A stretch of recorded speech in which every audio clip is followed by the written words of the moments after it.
नमस्कार, बहुत स्वागत है आप सभी का सच में धड़क में। मैं हूं आपके साथ ऋचा सिंह।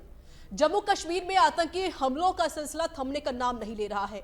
जम्मू कश्मीर के डोडा जिले में 14 अगस्त को आतंकवादियों के साथ मुठभेड़ के दौरान भारतीय सेना के एक कैप्टन शहीद हो गए। तो दिल्ली में रक्षा मंत्री राजनाथ सिंह ने जम्मू कश्मीर में बढ़ती आतंकवाद की घटनाओं को लेकर एक महत्वपूर्ण बैठक भी की।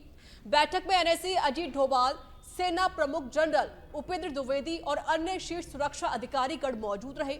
असर इलाके में 13 अगस्त को शुरू हुआ ऑपरेशन अभी भी जारी है।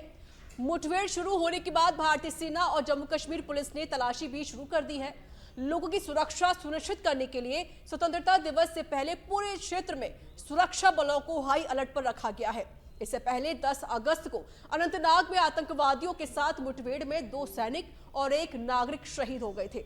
जम्मू में हाल ही में आतंकवादी हमलों में बढ़ोतरी होती जा रही है, जिसको लेकर कठुआ में सेना के काफिले पर भी हमला और डोडा और उधमपुर में मुठभेड़ शामिल है। अब सवाल ये है कि कश्मीर में अमन चैन तो आतंकी क्यों हो रहे बेचैन, या फिर घाटी में लोकतंत्र की वापसी से आतंकी बौखलाए हुए हैं।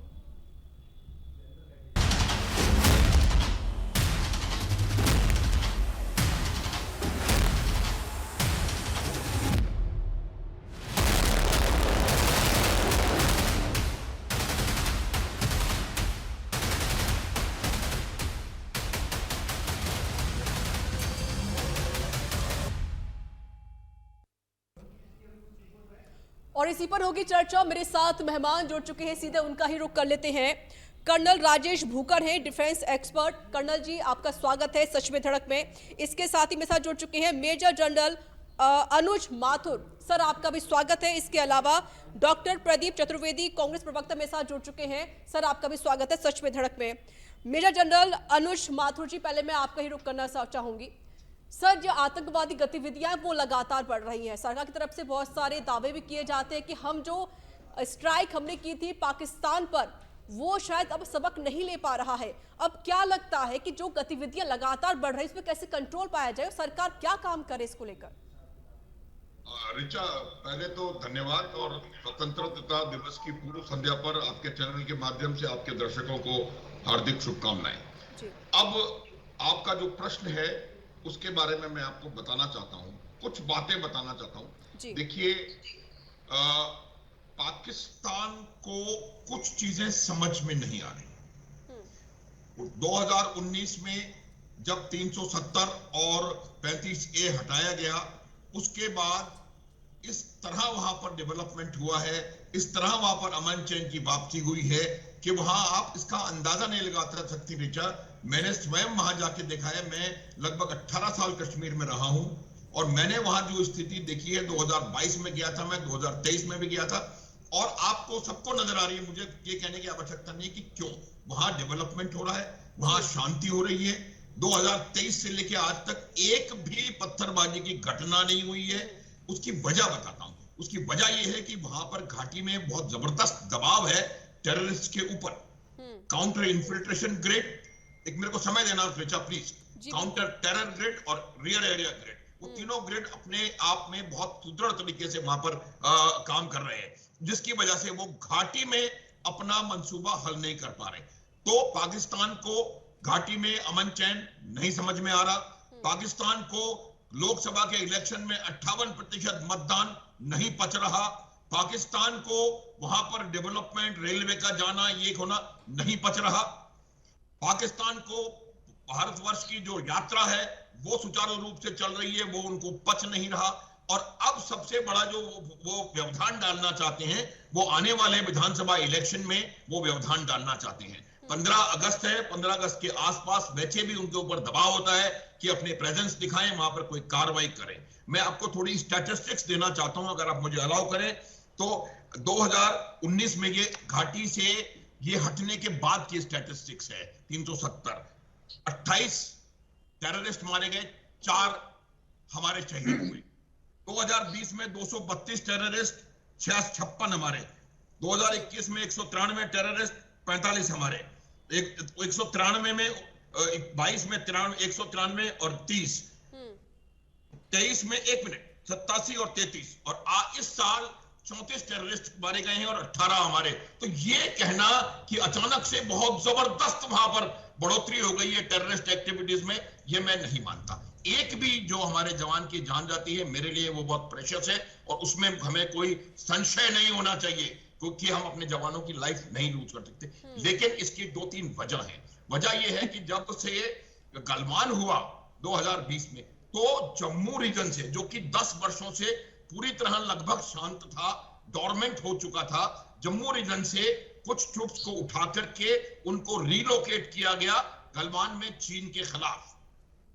जब वहां को उनको रिलोकेट किया गया तो पाकिस्तान को लगा कि उनको जम्मू के जो जम्मू डिवीजन है उसके इलाके में कुछ ऐसे लूप होल्स मिलेंगे जिनकी वजह से वो वहां पर अपनी गतिविधियों को बढ़ावा दे सकती हैं। तो पहली बात घाटी में दबाव, दूसरी बात वहां से ट्रूप्स का कम हो जाना। इसका सबसे बड़ा असर देखिए रिचा से कहां पड़ता है, जब आपके एस्टेब्लिश्ड बेसिस में से उठा करके आपको ट्रूप्स को रिलोकेट करना होता है तो आप अपनी सिक्योरिटी की देखभाल जरूर कर लेते हैं। सेना कभी भी रिलोकेशन ऑफ ट्रूप्स ऐसे नहीं करती है कि यहां से चले गए तो यहां खत्म हो जाएगा।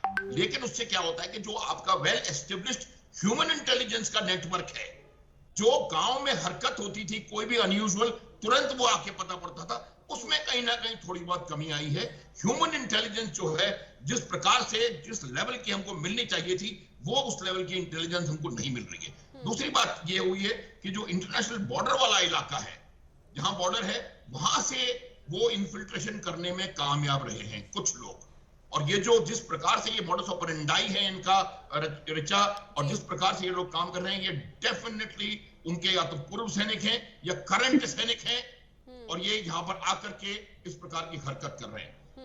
ये मैं आपको बता देना चाहता हूं कि ये किसी तरीके से ये लोग आगे नहीं सफल नहीं हो पाएंगे। जो लोग आ गए हैं उनको घेर लिया गया है और इनको समाप्त कर दिया जाएगा। अब 2-3 चीजें जो आपने पूछा सरकार को क्या करना, मैं ये कह रहा हूं कि जब आपके ऊपर इतने हमले हो रहे हैं, जब आपके ऊपर ड्रोन आके लग रहा है, तो आपको सीज फायर रखने की कोई आवश्यकता नहीं है मेरे हिसाब से। और मेरा ये मानना है एक और एक्शन वहां से हुआ, आप सीज फायर को तोड़े, वहां पर उनके ऊपर उनके पोस्ट पर उस पर हमला करें और उनको नुकसान पहुंचाएं। देखिए इस समस्या की जड़ यहां नहीं है रिचा, इस समस्या की जड़ रावलपिंडी में है, इस समस्या की जड़ पाकिस्तान में है। और जब तक आप रावलपिंडी में और इस पर काम करना बेहद जरूरी होगा सर। ठीक है, रुक करते हैं सीधे अब राजेश भूकर जी का। सर आप डिफेंस एक्सपर्ट हैं, क्या लगता है कि जिस तरीके से लगातार हमले हो रहे हैं, क्योंकि देखिए अगर जुलाई की मैं बात करूं तो जुलाई में काफ़ी हमले हुए, लगभग 10 हमले हुए हैं जिसमें 15 जवान हमारे शहीद हुए और 10 आतंकी ढेर कर दिए गए, और फिर से ये हमला हुआ है। इस पर कंट्रोल कैसे पाया जाएगा? क्या इलेक्शन आने वाले हैं जम्मू कश्मीर, इस वजह से ये घटनाएं लगातार घट रही हैं?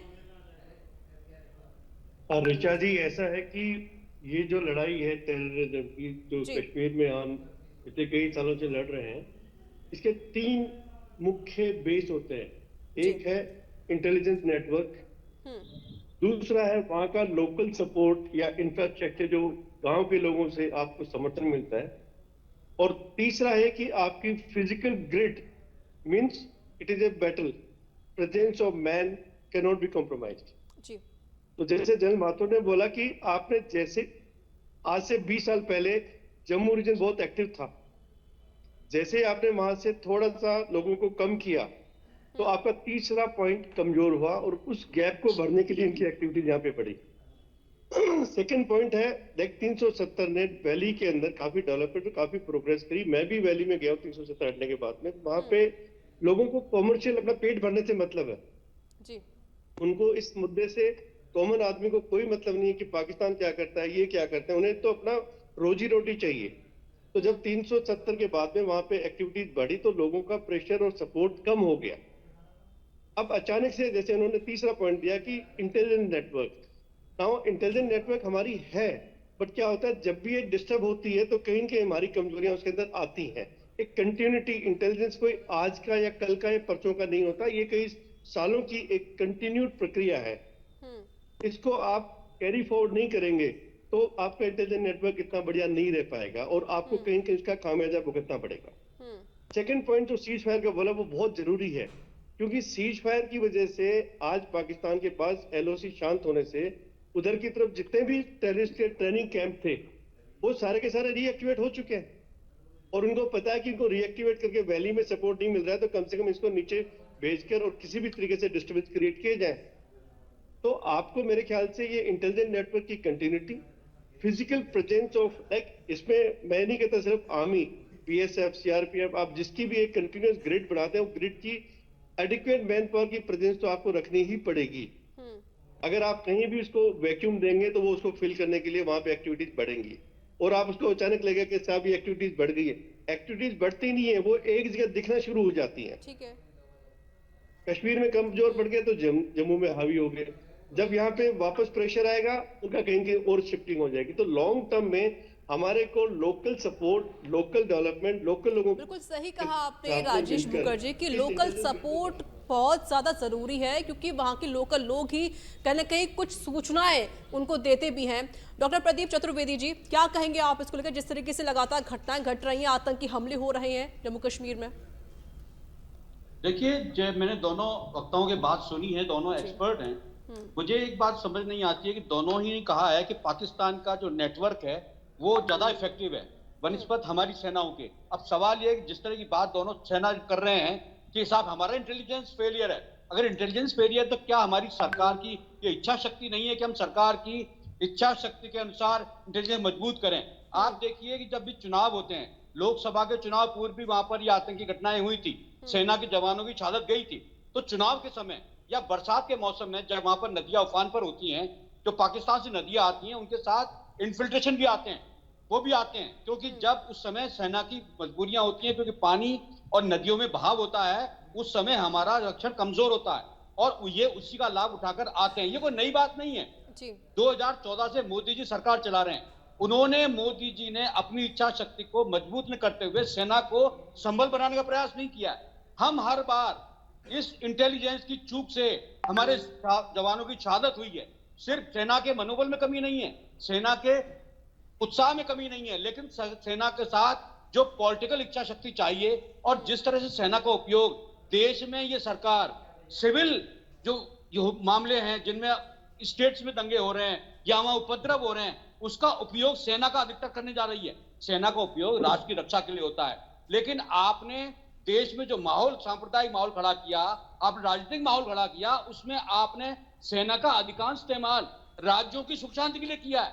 तो सवाल यह है कि जब आप सेना का विड्रॉल करेंगे, उसको डाइवर्ट करेंगे, तो सेना की शक्ति कम होती है और इसका लाभ उठाकर सरकार का इस नीति का लाभ उठाकर इन्फिल्ट्रेटर्स हमारे यहाँ आते हैं। अब बरसात की बात करें, बरसात में ऊंचे पहाड़ों पर आप समझिए कि इतनी मुश्किल होती है, ऊंचे ऊंचे पेड़ होते हैं जिनमें इन्फिल्ट्रेटर घुस करके हमारे यहाँ आते हैं। सवाल ये है कि सेना का काम उसको मुस्तैद करने दिया जाए, इंटेलिजेंस को मजबूत किया जाए, वो नहीं करते। इंटेलिजेंस फेलियर, दोनों विशेष वक्ताओं ने भी कहा कि हमारा इंटेलिजेंस फेलियर है, हमारे पास लोकल लोगों का सहयोग नहीं मिल रहा है। ये दो बातें कही है, क्या कारण है कि वहां के निवासी और हमारे डिफेक्टर हम मजबूत नहीं कर पा रहे हैं? ठीक है, यानी इंटेलिजेंस फेलियर है, आपने इस तरीके से अब बातें भी कही। लेकिन सबसे बड़ी बात यह कि जब से मोदी की सरकार बनी, केंद्र से बीजेपी की सरकार है, तो कुछ चीज ठीक हुई है। अनुज माथुर जी, क्या वाकई आप इस चीज को मानते हैं? चाहे पहले कांग्रेस की सरकार रही हो तब किस तरीके से हमले हुआ करते थे हम सभी जानते हैं, और 14 के बाद क्या वो हमले अब कम हुए हैं जम्मू कश्मीर में? देखो ऋचा, ये राष्ट्र की सुरक्षा का मुद्दा है और इसमें राजनीति मेरे हिसाब से नहीं होनी चाहिए। पहली बात, किसी ने आपको डिस्टर्ब भी नहीं किया था ना सर, मत बोलिए बीच में। मैंने बात का जवाब दिया है। आपने कहा कि इंटेलिजेंस फेलियर, आपने भी कहा और भूषण जी ने भी कहा, मैंने इंटेलिजेंस फेलियर है, ये मैं आपको कहना चाहता हूं। एक मिनट सुनिए प्लीज। देखिए मेरे आप सबसे प्लीज एक मिनट रुकिए आप लोग प्लीज। आपने बोल दिया, अब हमें बोली भी नहीं कहा मैंने कि ये इंटेलिजेंस फेलियर है, कोई शक नहीं होना चाहिए इसके अंदर, कोई मैंने नहीं कहा। जहां तक राजनीतिक इच्छा शक्ति का प्रश्न है, अब मैं आपको साफ बता रहा हूं कि पिछले 10 सालों में राजनीतिक इच्छा शक्ति 10,000 गुना बढ़ी है, कोई शक ना हो इसके अंदर। पहली बात। तो इसमें कोई संदेह ना हो, मैं आपको ऐसा किस्सा बताऊंगा जो मेरे स्वयं के साथ घटा हुआ है। इसमें सुनी सुनाई बात नहीं है प्रदीप जी, ये राजनीति करने की जगह नहीं है। मैं आपको ये कह रहा था कि जो वहां पर ट्रूप्स डिप्लॉयड होते हैं, वो ट्रूप्स एक इंटेलिजेंस नेटवर्क को, उन ट्रूप्स की जरूरत गलवान में चीन से लड़ने के लिए होती है। कोई गलत जगह पे उसको डाइवर्जन नहीं हुआ है। वो जो ट्रूप्स वहां से हटे हैं, वो चाइना के खिलाफ गए हैं गलवान में लड़ने के लिए, वहां शहादत दे रहे हैं वो। आप बिना बात में हम लोग इस पे राजनीति कर रहे हैं, कोई राजनीति की आवश्यकता नहीं है, कोई इंटेलिजेंस फेल्योर किसी लेवल पे नहीं है। मैंने आपको सिर्फ इतना कहा था कि क्योंकि वहां पर वैक्यूम हुआ, इतनी बड़ी एक फोर्स आपको चीन के खिलाफ, वरना वो जो कांग्रेस ने दे दिया था 40,000 किलोमीटर, वो 1,000 और चला जाता। तो ये बात अभी, let's not talk of Congress and BJP please. मैं जो बता रहा हूं कि वो जब वहां से हटे तो जो उन लोगों का गांव के ऊपर कंट्रोल होता है, वो गांव में पोस्ट है, वो लगातार उनका मेल मिलाप रहता है। अब वो एकदम से मेल मिलाप खत्म हो गया। अगर आपको कोई इंफॉर्मेशन देना भी चाहेगा तो किसको देगा? ये मैं कह रहा था रिचा, प्लीज इसको गलत समझने की आवश्यकता नहीं है। और पाकिस्तान का कोई इंटेलिजेंस नेटवर्क हमारे नेटवर्क से बेहतर नहीं है, ये मैंने कभी नहीं कहा। इसको तोड़ मरोड़ के करने की जरूरत नहीं है। हम एक बड़े विशेष मुद्दे पर बातचीत कर रहे हैं और उस बातचीत का मैंने वजह क्लियर कर भी दिया है कि जब से बीजेपी की सरकार सत्ता में आई है, तब से कहीं ना कहीं अच्छी जो हमारी सेना है वो और आगे बढ़ी है, उसकी और शक्ति बढ़ी है। सर, ये बात खुद आप पेश कर सकते हैं, आप खुद एक मेजर हैं, मैं समझ सकती हूँ। ठीक है, ठीक है, राजेश जी कुछ कहना चाहते हैं? ठीक सर, मैं रुक करूंगी आपका सर फिर से।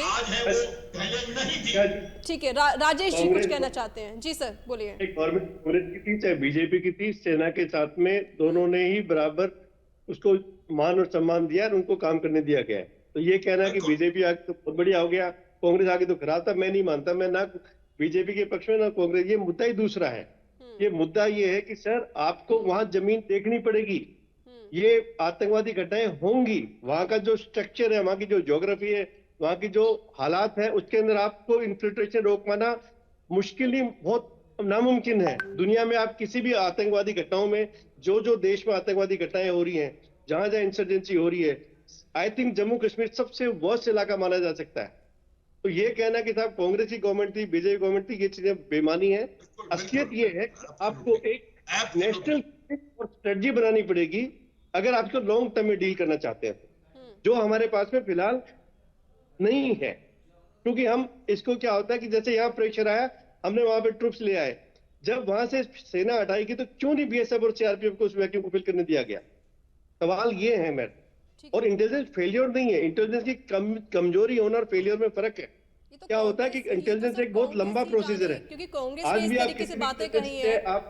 ठीक है डॉक्टर प्रदीप जी, इंटेलिजेंस हमारी कोई फेलियर नहीं है, अच्छा काम भी कर रही है। और आपने जो आरोप लगाए, इससे अच्छा तो सर ये ना कि सॉल्यूशन दे दीजिए ना, किस तरीके से सरकार काम करना चाहिए। अभी कहा है कि इंटेलिजेंस में कमी है, ये बात अभी कही गई है सर, और मैं आपसे कहना चाहता हूँ अनुज माथुर जी यहाँ हैं, मैं अनुज माथुर दो सवाल करना चाहता हूँ। अनुज माथुर जी आप बताइए, क्या चाइना बॉर्डर पर 4,000 किलोमीटर पर चीन ने कब्जा किया या नहीं? इस बात में आप हाँ या ना कहते हैं? और दूसरी बात बताइए, इन्फिल्ट्रेशन की प्रॉब्लम पाकिस्तान बॉर्डर पर है, चाइना में नहीं है, क्योंकि चाइना में हम रेजिस्टेंस नहीं करते हैं, चाइना में वन साइड अफेयर है, हम चाइना में रेजिस्टेंस नहीं करते। इन्फिल्ट्रेशन की प्रॉब्लम पाकिस्तान बॉर्डर पर है। और सवाल यह है कि पाकिस्तान पर इन्फिल्ट्रेशन बॉर्डर में हमारे सैनिक शहीद हो रहे हैं। मुझे बताइए, राजनीतिक इच्छा शक्ति की बात मैं इसलिए करता हूं कि मैं राजनीतिक पार्टी का प्रवक्ता हूं, इस बजट में सेना का बजट कम क्यों किया गया, जबकि सेना के सैनिक हर बार सदस्य बढ़ती जा रही है? मुझे बताइए, इस बजट में सेना का बजट कम क्यों किया गया, जबकि दुनिया के सभी देशों में भारत की पूछ रहे हैं, बीजेपी से पूछिए ना सर। अगर राजनीतिक शिक्षा शक्ति होती तो हमारी सेना को सुविधाएं दी जाती, उनको सहूलियत दी जाती और उनके बजट में वृद्धि की थी। लेकिन हमारे सैनिकों की शहादत के बदले हमारा बजट कम किया गया, ये राजनीतिक स्थिति कमजोर होना दर्शाता है। माथुर साहब, इस पर जवाब दीजिए।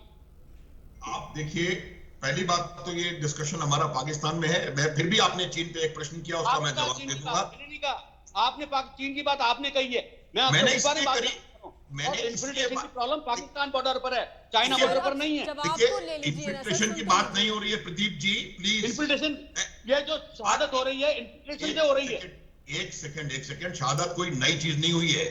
मैं आपको जो बता रहा हूं, देखिए क्या हुआ है कि जब चीन ने आपके ऊपर आक्रमण किया या जो भी वहां गलवान में हुआ, तो वहां पर जो गैप थे उनको ऑक्यूपाई करने के लिए आपको ट्रूप्स की जरूरत है। ये आर्मी का रूटीन का काम करने का तरीका है कि आप यहां से जहां आवश्यकता है वहां पर ट्रूप्स को रिलोकेट करते हैं। इसमें कोई वो नई बात नहीं है। लेकिन मैं जो कह रहा हूं उस बात को आप राजनीतिक रंग ना दें।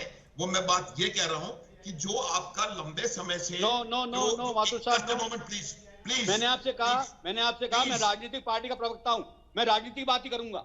यह बात को समझनी पड़ेगी। आप मुद्दे से दर्द मुझे ना करें। मुझे सवाल इस बात का है कि चाइना बॉर्डर को लेकर के जो बात आप कह रहे हैं उसकी सत्यता को लेकर के मैं इस बात से सहमत नहीं हूं। और इन्फिल्ट्रेशन की प्रॉब्लम पाकिस्तान बॉर्डर पर है, चाइना बॉर्डर पर नहीं है। हम वहां पर इन्फिल्ट्रेशन करने की स्थिति में ना तो हम हैं, और चाइना अपनी शर्तों पर वहां पे हमको डील कर रहा है। ये हमको पता है कि 4000 किलोमीटर क्षेत्र पर चीन का कब्जा है। सरकार ने मना किया, मोदी जी ने मना किया। सर बहस करने से अच्छा कोई सॉल्यूशन निकल के आ जाएगा सर। कोई फायदा थोड़ी नहीं होगा बहस करने से। सुन तो लीजिए इतना कब्जा 4000 किलोमीटर पर चाइना का है, अधिकृत कब्जा है। बिल्कुल गलत, एब्सोल्युटली रॉन्ग, बिल्कुल गलत है ये, बिल्कुल गलत है। आप किस बात पे कह रहे हैं जबकि एजेंसी से सूचनाएं आ रही है कि 4000 किलोमीटर पर चीन ने कब्जा किया हुआ है, अनाधिकृत कब्जा किया हुआ है। आप किस आधार पर कह सकते हैं आप किस आधार पर कह सकते हैं? जबकि हमारी सारी पार्टियां और पूरा देश का तंत्र बात कह रहा है कि चाइना ने 4000 किलोमीटर पर कब्जा किया है, और आप भी उसको मना कर रहे हैं। बिल्कुल मुझे तो एक बात समझ में नहीं आ रही प्रदीप, इतना भड़क क्यों रहे हैं आप सर? इतना भड़क क्यों रहे हैं, मुझे ये बताइए ना। वो मेजर जनरल है, वो बॉर्डर पर रह चुके हैं, आप नहीं रहे सर। आप सिर्फ यही रहते हैं। आप जाइए ना बॉर्डर में एक बार, उन्हें ज्यादा पता है आपसे ज्यादा, उनको नॉलेज है। सत्यता की बात होगी तो मैं करूंगा। तो सर आपसे ज्यादा उनको नॉलेज है ना सर, बॉर्डर पर रहे हैं वो। आप मुझे पता नहीं क्यों बहस कर रहे हैं।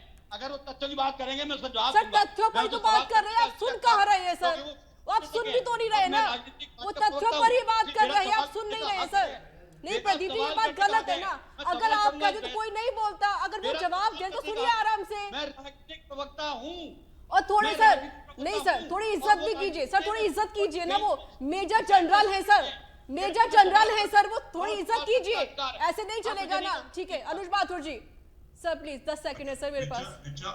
मैं इस बात को आप यहाँ छोड़ दीजिए। राजनीति का जो करने का तरीका है उससे कोई लाभ नहीं होगा। हम ये बात कर रहे हैं कि जम्मू रीजन में क्यों अचानक से आपको घटनाएं बढ़ी हुई नजर आ रही हैं। उसका मैंने आपको एक वजह 2-3 बता दी, और एक वजह उसकी इंपॉर्टेंट ये है कि जहां आपको एडिशनल ट्रूप्स की आवश्यकता है राष्ट्रीय हित में, इसमें राजनीतिक मूवमेंट नहीं था, और राष्ट्रीय हित में उनको कहीं रिलोकेट किया गया।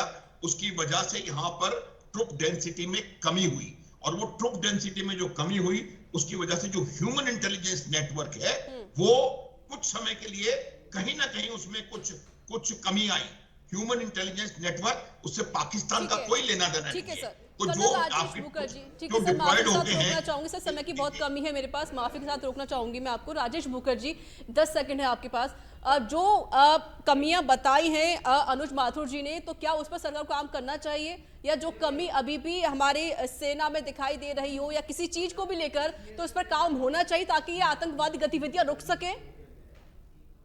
ऋचा जी एक बात तो क्लियर है, जैसे चतुर्वेदी जी ने बताया कि डिफेंस बजट कम हुआ है, और ये डिफेंस बजट कम हुआ तो इसका असर पड़ेगा। आप इसको चाहे कोई भी गवर्नमेंट हो, आप इसको डिनाई नहीं कर सकते। जब भी बजट कम होगा, प्लस 3 साल से लगातार भर्ती नहीं हुई है फौज के अंदर, तो ऑलमोस्ट 1-1.5 लाख फौजियों की कमी हुई है।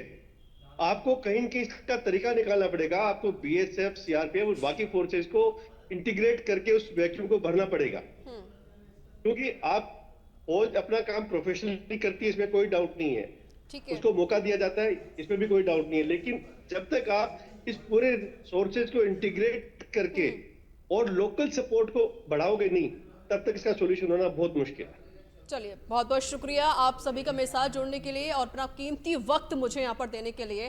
तो देखिए, अब कश्मीर में अमन है, लेकिन जो आतंकवादी है वो जरूर बेचैन नजर आ रहे हैं। लगातार आतंकवादी गतिविधियां बढ़ने की वजह से खुद आज राजनाथ सिंह ने एक बैठक की जिसमें कई अहम मुद्दों को लेकर बातचीत हुई। किस तरीके से हमारी जो सुरक्षा है वो किस तरीके से की जाए और जो इच्छा शक्ति हमारे सेनाओं को दी जानी चाहिए उस पर किस तरीके से और आगे बढ़ा जाए। फिलहाल इस प्रोग्राम में इतना ही। देश दुनिया की तमाम खबरों के लिए बने रहिए सच पे धड़क के साथ। नमस्कार।